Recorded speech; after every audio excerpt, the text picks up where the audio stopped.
Quinny, you're back.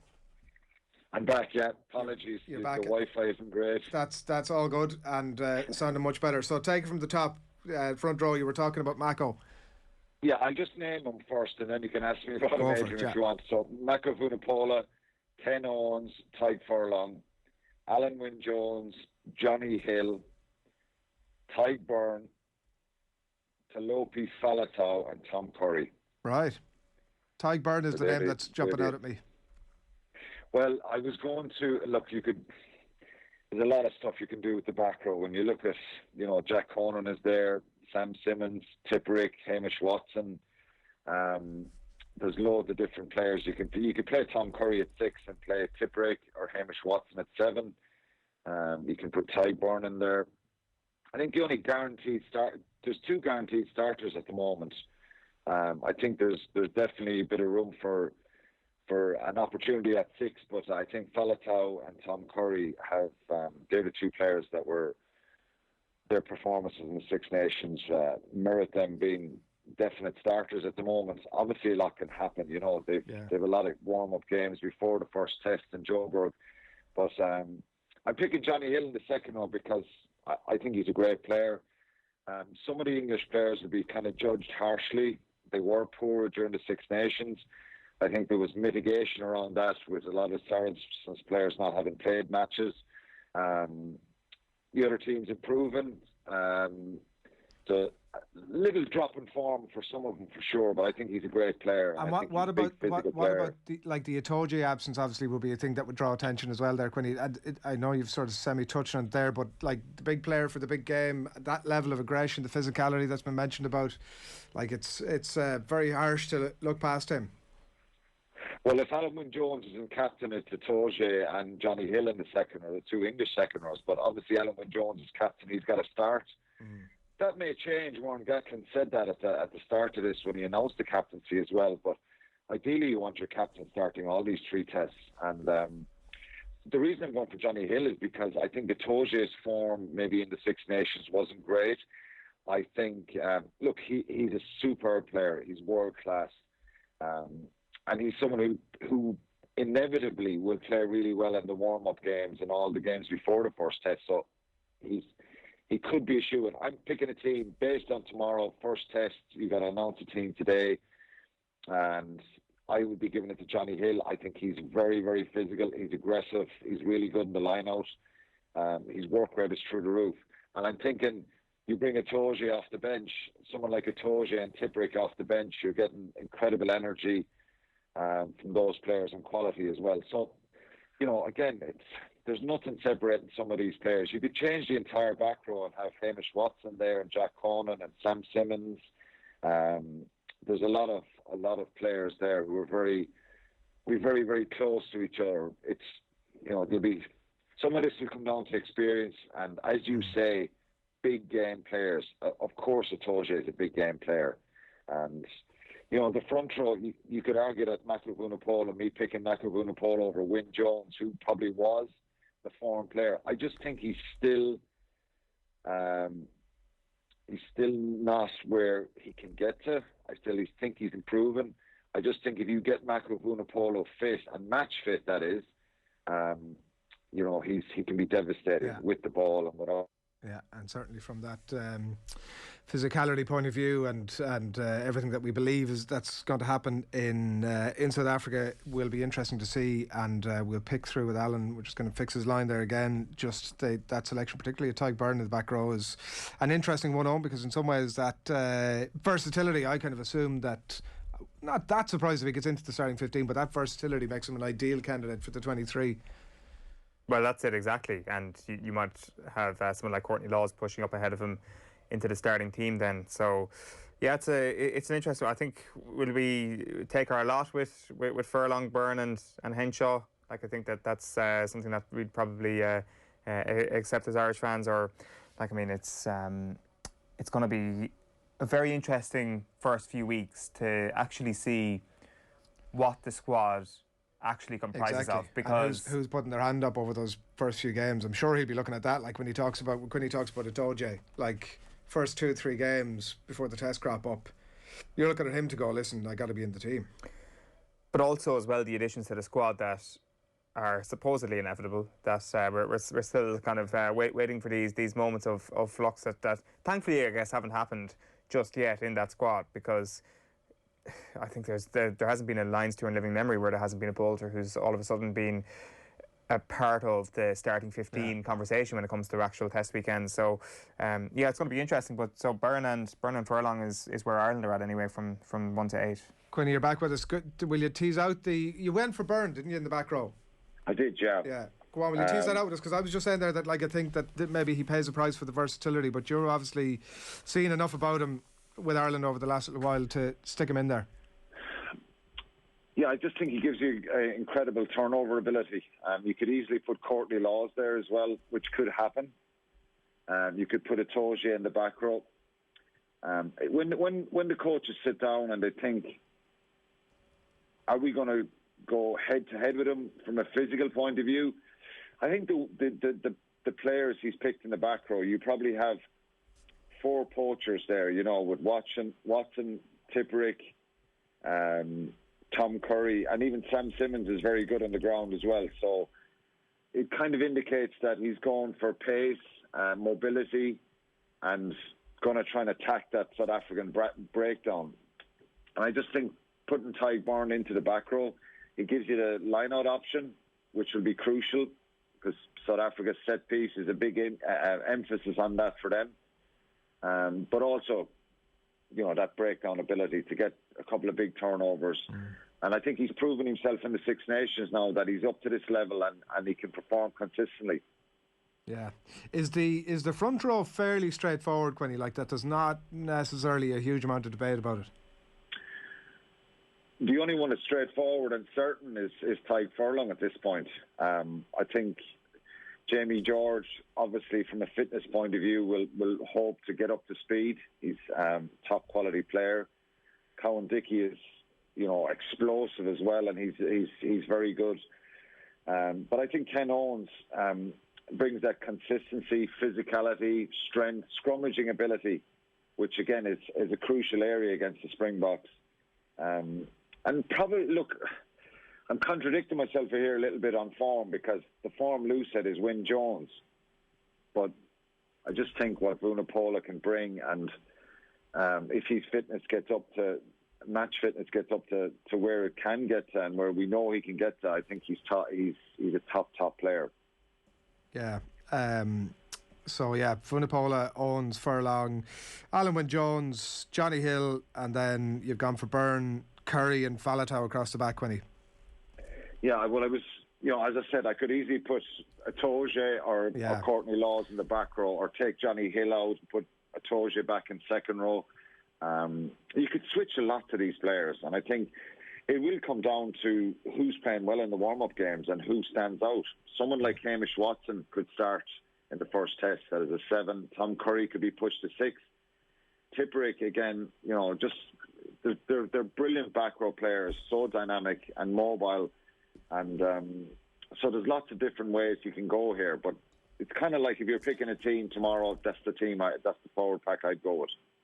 All right, well, look, we'll be back. There's so much to get stuck into around that particular topic, and there'll be more. And I know that, like, as well, we were just saying there, Quinny, that, like, over those first couple of games before the test kick in, like, some of those names that we've mentioned, there will be players within there, and, like, Toje maybe is a prime candidate for it, but somebody like that who'll put their hand up and in one of these games and effectively be saying to Gatland, like, I've got to be in there, there's no way you can drop me. So there are those factors that we haven't seen yet. Toje could be captain yet for one of the tests, because I think there's no guarantees with Alan Wyn Jones either. He's got to play well. He's got to play well in these warm-up games, and that's something Gatland has proved before and shown us before. He's not afraid to make big calls. Look at the Drico call in 2013 in Australia. So he said it, and I think he's leaving himself open to be able to do this because he's already brought it up and said, look, there is a possibility that Alan Wyn Jones might not start the test. So there could be a different captain for any of these test matches. But I think, like I say, you want, if you're picking a test match tomorrow, a team, Alan Wyn Jones will be your captain going out for that first one. Alan, how do those 8 compare to what you suspect Warren Gatland will pick? It'll be close to it, I think. He's a lot of trust in Ken Owens. Obviously, he coached him for Wales. He's a fan of furlongs, and I think, furlong is a certainty. Obviously, unless he has a bad run in the warm-up games. Alan Wynne-Jones, he's captain. He's put faith in him. So I think where the debates will end up being, will be who's the other second row on, and the makeup of the back row. But for me, I think he'll see it pretty straightforward that Faletau, as it stands, and Curry are two that he'll need in his back row. But again, things can change. So I don't think it'll be a huge change, and I don't think you could make a couple of changes to this forward pack and nobody would blink an eye. Like I said, you could put Wynne-Jones in there, you could put Jamie George in, you can change up the second rows. Or, he is a fan of Tipperick as well, so I think there's a real chance that Curry could go to 6 and Tipperick could go to 7 with Faletau. That could be your back row for the first test as well. So it just depends on what happens in the warm-up zone. Like I said, lots of things can happen here. There's inevitably going to be 1 or 2 injuries as well. If we dig down a little bit into depth then, what ratio of forwards to backs would you go with for picking a test squad this summer? Oh, would I go 6-2 split or would I go 3 backs? I'm not a fan of the 6-2 split unless you have someone like Tipperick who you could easily put out in the centre or on the wing, So it depends. It's very, very risky, I think, that if you get a couple of injuries in the backs early on and it can disrupt the whole game. So you can always put a hooker in the back row. So that's why I'm not a fan of having 6 forwards on the bench and 2 backs. I just think it's too risky for me. Lots of coaches will start to do it. We saw the Champions Cup final last Saturday with Toulouse, and La Rochelle had a 6-2 split, both of them. So I just think if you get into a scenario of trying to match the South Africans, it's risky, And South Africa was very, very rewarding for them at the World Cup, and they're the ones that kind of have, made this, normalise this more in a sense, with having 6 forwards in the back. I just always think it's a risk on. I think you should go with your 5 forwards and your 3 backs. The question is kind of more in the context of what South Africa maybe are likely to do and what you might want to send out against South Africa. So well, we don't know what they're going to do because they haven't played in so long. They haven't played since the World Cup. So I would imagine that they'll, it's horses for courses. Depends what kind of a side the Lions are going to potentially have and how they match that. It will be no secret. They're going to try and physically impose themselves. They're not going to dramatically change the game because they've no rugby played since the World Cup. So their template will be very, very similar to the World Cup. It's all about pressure, really good kicking game, and physically dominating the opposition at set piece and in the contact areas. Last one for me on this then. So if we go for a 5-3 split on the bench, I assume you'd be picking Itoje and Courtney Laws as your 2 second row / back rows, and then who would be your 16, 17, 18? Not necessarily. I think I would, as I said, I would put Itoje and Tipperick there at the moment. Sorry. If I wouldn't pick 2 second rows. It may happen that he picks another second row who can play in the back row, but I just think Tipperick, if he doesn't start, it's very hard to leave him out of my 23. Jamie George, sub-hooker, Andrew Porter, and Wynne-Jones. Right, Porter is interesting. Yeah, I think he's ahead of Xander Fagerson. I think and again, he's someone who could challenge for a test spot if Ty Furlan doesn't play well. He's obviously taken a fancy to Andrew Porter, Warren Gatland has. And I just think he's a dynamic prop who, again, is brilliant at the breakdown, physically very, very powerful, and his scrummaging is top-notch. So, again, this is a guy who could start a test match.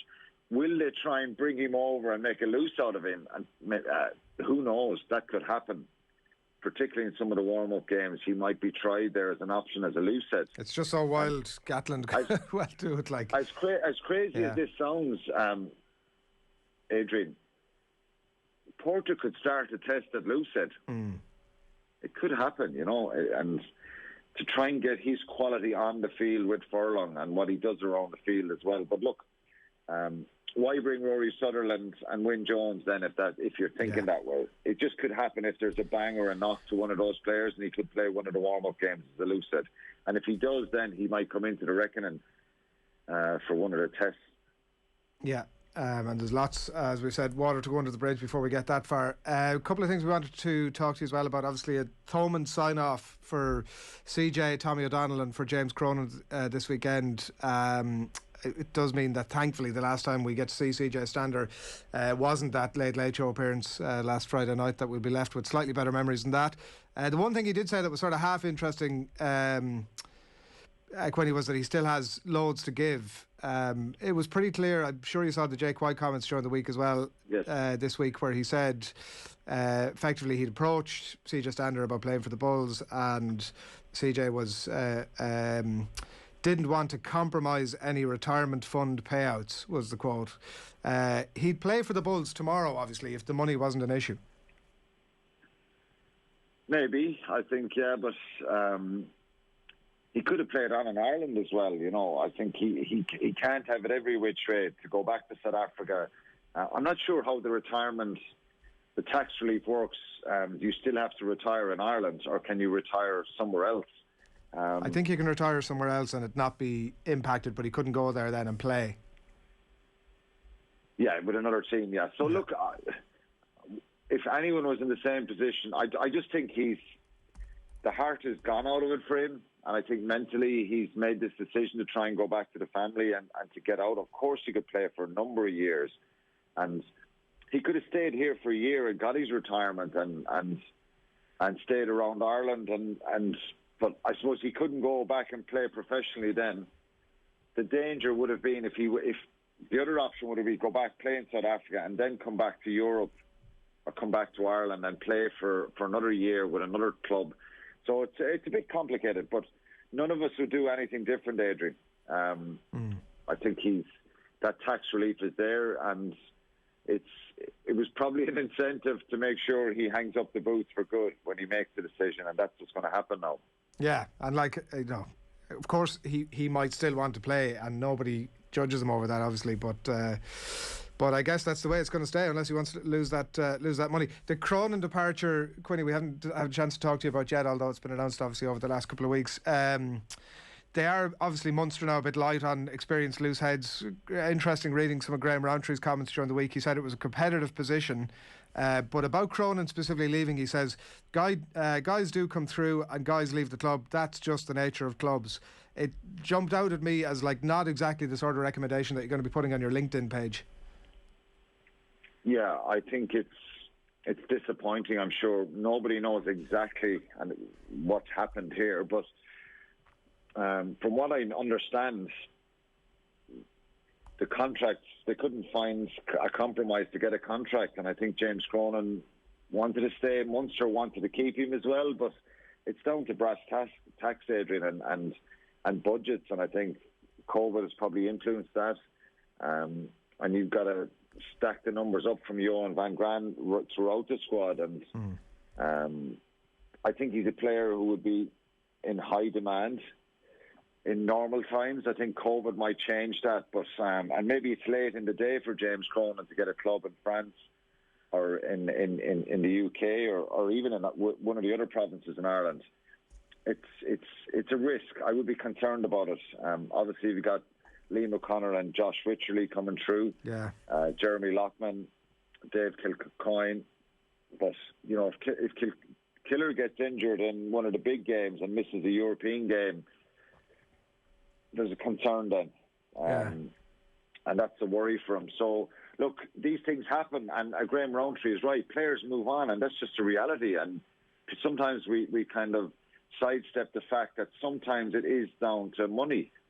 Most of the time it's down to money. And that's a reality, and I found that towards the end of my own career. If you don't get what you feel you deserve and your agent feels you deserve, potentially you're out the door. And it's the same if the club don't feel that they can pay you that or you deserve that, well, they don't offer it. And that's what you have agents for. And obviously they couldn't get an agreement here. I think there's definitely a number of years left in James Cronin and a bit of an unfulfilled ability, I think. I think he's a brilliant player. He's someone you could easily put into an Irish team and he wouldn't let you down and he would deliver at that level. He's been unlucky with injuries and I think he'll be a loss for Munster. We'll continue the theme of loose heads and the Irish thing, because I read with interest Dennis Buckley during the week. He's going to bring up the double century for Connacht against Benetton this weekend. It's an unbelievable shift from him. Very consistent performer. And it's been strongly suggested this week, Quinlan, and I'm interested to get your thoughts on it, that if he was at any of the other provinces, he'd have a hatful of Ireland caps by now.